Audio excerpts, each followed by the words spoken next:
Chapter 2. After a week spent in professions of love and schemes of felicity, Mr. Collins was called from his amiable Charlotte by the arrival of Saturday. The pain of separation, however, might be alleviated on his side by preparations for the reception of his bride, as he had reason to hope that shortly after his next return into Hertfordshire the day would be fixed that was to make him the happiest of men.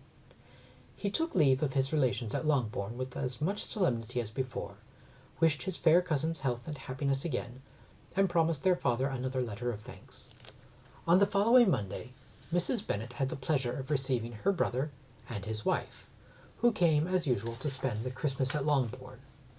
Mr. Gardiner was a sensible, gentlemanlike man, greatly superior to his sister as well by nature as education. The Netherfield ladies would have had difficulty in believing that a man who lived by trade, and within view of his own warehouses, could have been so well bred and agreeable. Mrs. Gardiner, who was several years younger than Mrs. Bennet and Mrs. Phillips, was an amiable, intelligent, elegant woman, and a great favourite with all her Longbourn nieces. Between the two eldest and herself especially there subsisted a very particular regard. They had frequently been staying with her in town. The first part of Mrs. Gardiner's business on her arrival was to distribute her presents and describe the newest fashions. When this was done, she had a less active part to play. It became her turn to listen. Mrs. Bennet had many grievances to relate, and saw much to complain of. They had all been very ill-used since she last saw her sister. 2 of her girls had been on the point of marriage, and after all there was nothing in it. "I do not blame Jane," she continued, "for Jane would have got Mr. Bingley if she could. But Lizzie, oh sister, it is very hard to think that she might have been Mr. Collins's wife by this time, had it not been for her own perverseness. He made her an offer in this very room, and she refused him. The consequence of it is that Lady Lucas will have a daughter married before I have, and that Longbourn estate is just as much entailed as ever. The Lucases are very artful people indeed, sister. They are all for what they can get. I am sorry to say it of them, but so it is.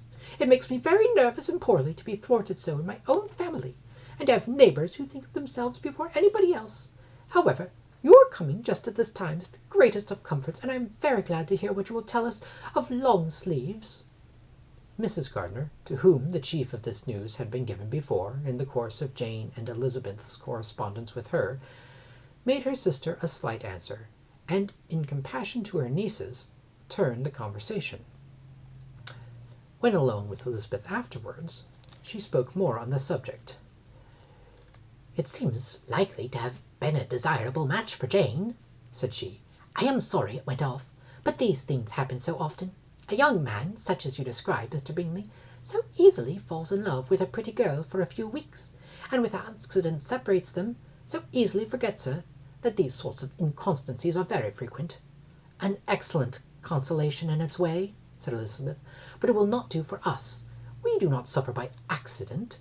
It does not often happen that the interference of friends will persuade a young man of independent fortune to think no more of a girl whom he was violently in love with only a few days before. But the expression of violently in love is so hackneyed, so doubtful, so indefinite, that it gives me very little idea. It is as often applied to feelings which arise from a half-hour's acquaintance, as to a real strong attachment. Pray, how violent was Mr. Bingley's love? I never saw a more promising inclination. He was growing quite inattentive to other people, and wholly engrossed by her. Every time they met it was more decided and remarkable. At his own ball he offended 2 or 3 young ladies by not asking them to dance, and I spoke to him twice myself without receiving an answer. Could there be finer symptoms? Is not general incivility the very essence of love?" "Oh, yes, of that kind of love, which I suppose him to have felt. Poor Jane! I am sorry for her, because, with her disposition, she may not get over it immediately. It had better have happened to you, Lizzie. You would have laughed yourself out of it sooner. But you think she would be prevailed to go on back with us? Change of scene might be of service, and perhaps a little relief from home may be as useful as anything." Elizabeth was exceedingly pleased with this proposal, and felt persuaded of her sister's ready acquiescence. "I hope," added Mrs. Gardiner, "that no consideration with regard to this young man will influence her. We live in so different a part of town, all our connections are so different, and, as you well know, we go out so little, that it is very improbable that they should meet at all, unless he really comes to see her. And that is quite impossible, for he is now in the custody of his friend, and Mr. Darcy would no more suffer him to call on Jane in such a part of London. My dear aunt, how could you think of it? Mr. Darcy may perhaps have heard of such a place as Gracechurch Street, but he would hardly think a month's ablution enough to cleanse him from its impurities were he once to enter it, and depend upon it, Mr. Bingley never stirs without him. So much the better. I hope they will not meet at all. But does not Jane correspond with the sister? She will not be able to help calling. She will drop the acquaintance entirely. But in spite of the certainty in which Elizabeth affected to place this point, as well as the still more interesting one of Bingley's being withheld from seeing Jane, she felt a solicitude on the subject, which convinced her on examination that she did not consider it entirely hopeless. It was possible, and sometimes she thought it probable, that his affection might be reanimated, and the influence of his friends successfully combated by the more natural influence of Jane's attractions.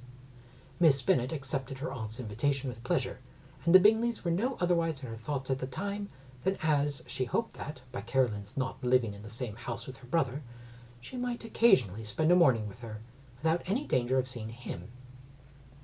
The Gardiners stayed a week at Longbourn, and what with the Phillipses, the Lucases, and the officers, there was not a day without its engagement. Mrs. Bennet had so carefully provided for the entertainment of her brother and sister that they did not once sit down to a family dinner. When the engagement was for home, some of the officers always made part of it, of which officers Mr. Wickham was sure to be one, and on these occasions Mrs. Gardiner, rendered suspicious by Elizabeth's warm commendation of him, narrowly observed them both. Without supposing them, from what she saw, to be very seriously in love, their preference of each other was plain enough to make her a little uneasy, and she resolved to speak to Elizabeth on the subject before she left Hertfordshire, and represent to her the imprudence of encouraging such an attachment. To Mrs. Gardiner, Wickham had one means of affording pleasure, unconnected with his general powers. About 10 or a dozen years ago, before her marriage, she had spent a considerable time in that very part of Derbyshire to which he belonged.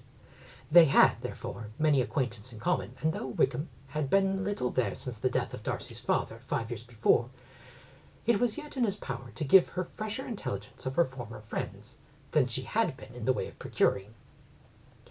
Mrs. Gardiner had seen Pemberley, and known the late Mr. Darcy by character perfectly well. Here, consequently, was an inexhaustible subject of discourse, and comparing her recollection of Pemberley with the minute description which Wickham could give, and in bestowing her tribute of praise on the character of its late possessor, she was delighting both him and herself. On being made acquainted with the present Mr. Darcy's treatment of him, she tried to remember something of that gentleman's reputed disposition when quite a lad, which might agree with it, and was confident at last that she recollected having heard Mr. Fitzwilliam Darcy formerly spoken of as a very proud, ill-natured boy.